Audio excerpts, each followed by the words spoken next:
Here's something that doesn't make sense at first. Japan has one of the lowest obesity rates in the developed world. Yet Japanese people eat white rice almost every single day. They eat noodles. They eat fried food. They enjoy desserts.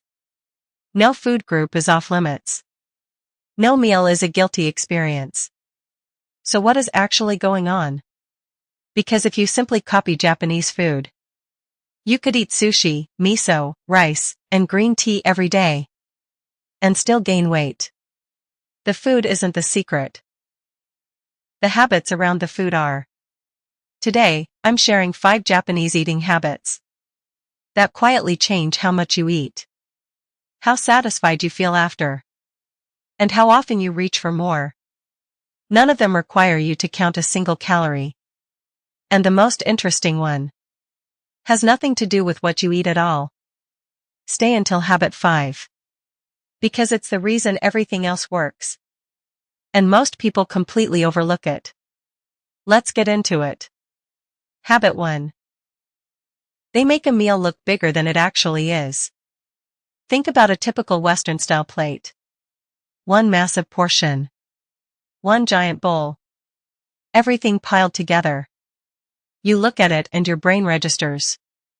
One meal. Japanese meals often work very differently. Instead of one large serving, food arrives in several smaller dishes. Rice. Soup. Vegetables. A small portion of fish or protein. 1 or 2 side dishes. The total amount of food can be similar. But psychologically, it feels like significantly more. And this matters because your brain doesn't judge fullness only by calories. It responds to visual variety, chewing time, and how long the meal actually takes. A plate doesn't need to be physically bigger to feel satisfying. It needs to feel complete. You can use this immediately. Instead of piling everything onto one giant plate, divide your next meal into smaller portions. Add soup. Add a side of vegetables. Use a slightly smaller plate if portions have slowly grown over time. The goal isn't to eat tiny amounts. It's to make a normal amount feel like enough. Habit 2. They eat until 80% full. Not 100. In Okinawa, one of the longest living regions in Japan, there's a principle called Hara Hachi Bu. It means, eat until you're about 80% full. Not stuffed. Not uncomfortable. Just, almost there. And here's why this works in practice. Your stomach and your brain don't communicate instantly.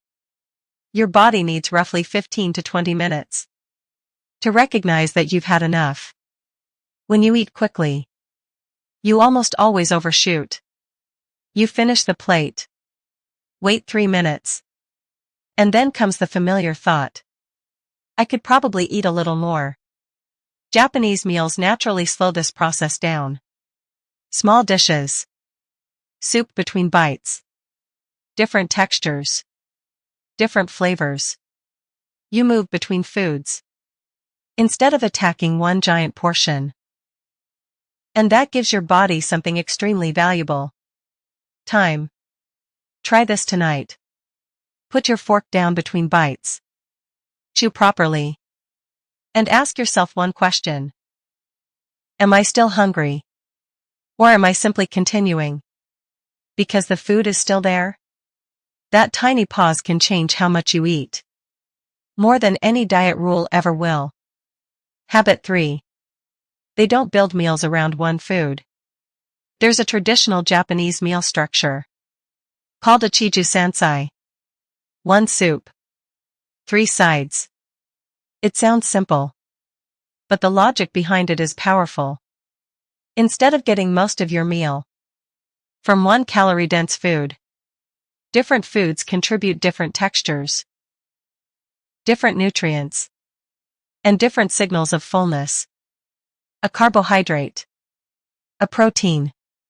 Vegetables. Something fermented. something warm. Each element plays a role. And together, the meal creates a kind of satisfaction that a single large portion rarely provides. You don't need to cook traditional Japanese food to use this. You just need to change one question. Instead of asking, what can I eat the most of? Ask, what can I add to make this meal more complete? Add a protein if your meal is mostly carbohydrates. Add vegetables if your meal is mostly protein. Keep your favorite carbohydrate. Give the meal enough variety that it feels finished when it's done.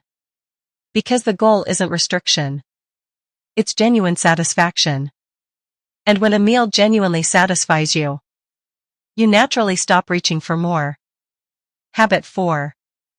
They don't drink their calories without realizing it. Here's the quiet habit most people overlook.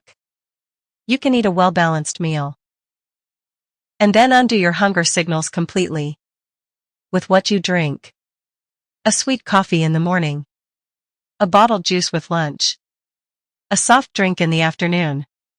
Another flavored drink before dinner. None of these feels like a proper meal. But your body still receives energy from each one. And here's the problem. Liquid calories don't create the same feeling of fullness that food calories do. So you drink them. And an hour later, you're hungry again anyway. Traditional Japanese eating relies heavily on two things: water and unsweetened green tea. Not because Japanese people have no interest in flavor, but because these drinks don't interfere with hunger signals. You don't have to ban every drink you enjoy. Just stop making sugary drinks your automatic default. Try water with meals. Choose unsweetened tea when you want something warm. Save sweet drinks for moments you genuinely want them, instead of automatically reaching for them because they're nearby. This one shift is surprisingly powerful because it doesn't require you to eat less food. You're simply removing liquid calories that were never making you feel full anyway. Habit 5. They move more without calling it exercise. And this might be the habit that makes everything else possible. When most people think about fitness, they picture a gym, a treadmill, a workout plan, an hour blocked out of the day. But here's something interesting. Japanese people average roughly 7,000 steps a day. Simply from daily life. Not from a gym. Not from a fitness routine. From walking to the station. Taking stairs. Moving to nearby shops. Standing more than sitting. Walking during phone calls.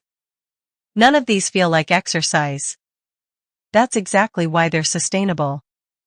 And this is where the question needs to change. Instead of asking, what's the best workout I can do? Ask, how can I make my normal day slightly more active? Take a 10-minute walk after dinner. Park a little farther away. Take the stairs when it's practical. Stand while you're on a call. Get up from your chair every hour.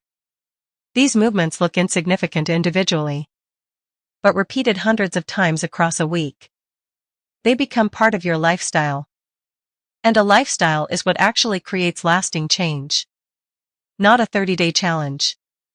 Not a new gym membership in January. A lifestyle. So here's what all 5 habits have in common. None of them require extreme restriction. No calorie counting. No skipping meals. No punishing workouts. They simply change the conditions around eating and movement, so that less becomes natural, and satisfaction becomes easier. Japanese people aren't magically protected from weight gain. Japanese food isn't a secret formula. The advantage is a pattern. Meals that feel complete. Eating that happens slowly. Drinks that don't quietly add up. Movement that fits inside daily life. And if you take one thing from today, don't build a diet you can survive for 30 days. Build habits you can comfortably live with for years. Because that is the difference between a diet that ends and a lifestyle that stays. Which of these 5 habits do you think would make the biggest difference in your own daily routine? Tell me in the comments. I read every single one. And if someone you know keeps trying diets that never seem to last, share this with them. Because sometimes the most generous thing you can offer someone is a simpler way to think about food.